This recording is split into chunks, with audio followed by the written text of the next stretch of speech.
पुढे बघूयात बेस्ट संप आणि कर्मचाऱ्यांच्या वसाहतीमध्ये धाडलेल्या नोटिसा। यामध्ये आता राज ठाकरेंनी लक्ष घातलंय। बेस्टनं पाठवलेल्या नोटिसा थांबवा आणि बेस्टनं ऐकलं नाही तर आक्रमक पवित्रा घ्या असे आदेश राज ठाकरेंनी त्यांच्या नेत्यांना दिलेत। आता बेस्टच्या तिढ्यात मनसे स्टाईल आंदोलन होतात का ते पाहावं लागणार आहे। सोडणार कशी घर हे आमच्या कर्मचाऱ्यांचा विचार करा ना तुम्ही। त्यांची बायका पोरं कुठं रस्त्यावर झोपणार, रस्त्यावर टाकणार त्यांना, ह्याचा विचार करा। मी पण मिलिटरी वाल्याची बायको आहे, मी पण भांडायला उठणार।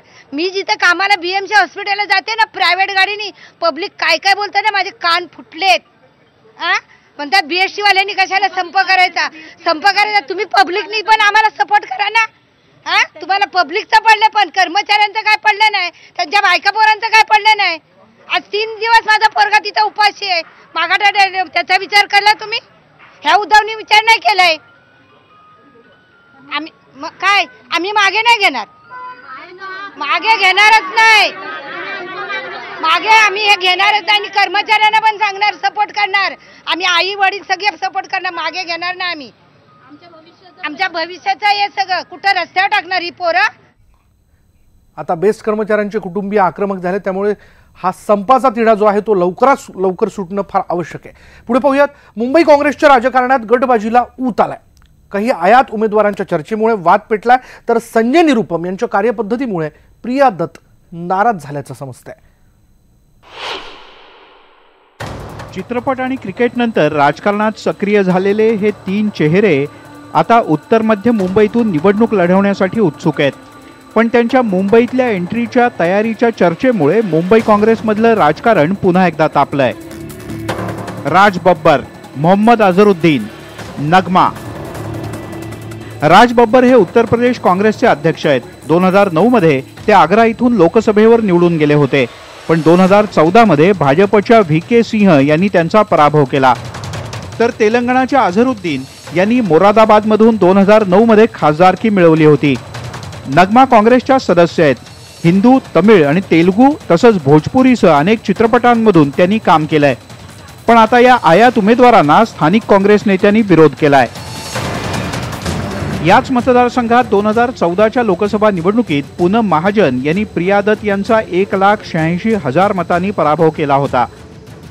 सलग 3 वेळेला निवडणूक लढवलेल्या प्रिया दत्त यांनी आता 2019ची लोकसभा निवडणूक न लढवण्याची घोषणा केली आहे। त्यासाठी त्यांनी कौटुंबिक कारणही दिलंय। पण काँग्रेस सचिवपदाच्या जबाबदारीतून मुक्त केल्यानंतर अवघ्या काही महिन्यातच त्यांनी हे पाऊल उचलल्यानं मुंबई काँग्रेसमधल्या सुप्त संघर्षाची चर्चा सुरू झाली। संजय निरुपमना कोणीही सोबत घ्यायला तयार नाही, अशा परिस्थितीमध्ये प्रिया दत्तनी ही भूमिका घेणं याचा कुठेतरी संजय निरुपमच्या वागण्याशी संबंध जोडला जाऊ लागलेला आहे। मुंबई पश्चिम भागातल्या वांद्रे पश्चिम विधानसभेत बहुतेक मतदार उच्चभ्रू आहेत, तर कुर्ला कलिना इथे मुस्लिम, उत्तर भारतीय तसंच मराठी मतदारांचं प्राबल्य आहे। सध्या या लोकसभा मतदारसंघात शिवसेनेचे 3 आणि भाजपचे 2 आमदार आहेत, तर नसीम खान हे काँग्रेसचे एकमेव आमदार आहेत। काँग्रेसचे बाबा सिद्दीकी या मतदारसंघातून निवडणूक लढवण्यासाठी उत्सुक आहेत, पण इथल्या मतदारांची बहुविविधता पाहता काँग्रेस कोणताही धोका पत्करण्याच्या तयारीत नाही।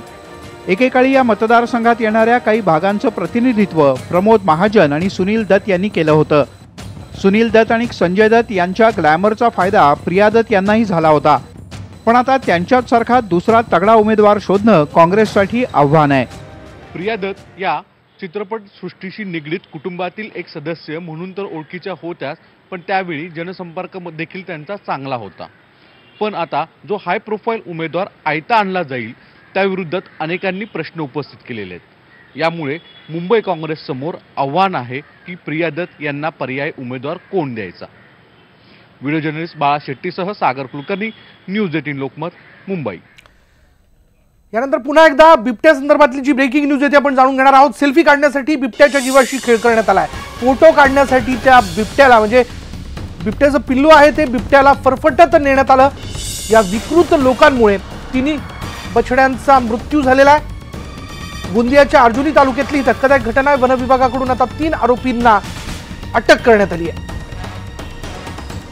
हीच ती दृश्य जी आपल्याला विचलित करतायत, वन्यप्रेमींना ही विचलित करणारी दृश्य आहेत, व्याघ्रप्रेमींना विचलित करणारी ही दृश्य आहेत, ज्यामध्ये हे तरुण जे होते ते तिथल्या भागामध्ये फिरायला गेलेले होते. तिथं त्यांना एक लहान बिबट्या झाडाखाली झोपलेला दिसला. केवळ त्याच्याबरोबर फोटो काढण्यासाठी म्हणून त्याची शेपूट धरून त्याला फरफटत बाहेर काढण्यात आलं आणि त्याच्याबरोबर हा फोटो काढण्याचा घाट घालण्यात आला. वन्यजीवांशी जर असा खेळ होत असेल तर मग ज्यावेळेस त्यांच्याकडनं हल्ले केले जातात तेव्हा मात्र वन्यजीवांकडनं हल्ले होत आहेत आणि त्यावर त्वरित बंदोबस्त करावा अशी मागणी केली जाते. पण माणूसच या प्राण्यांशी कसा वागतोय बघा. अशा प्रकारे त्याला फरफटत बाहेर आणण्यात आलं.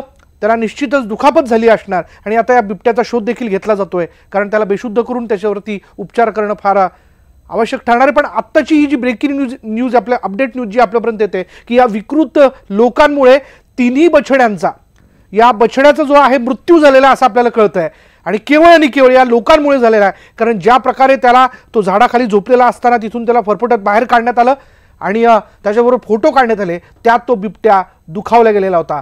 लहान बिबट्या होता हा.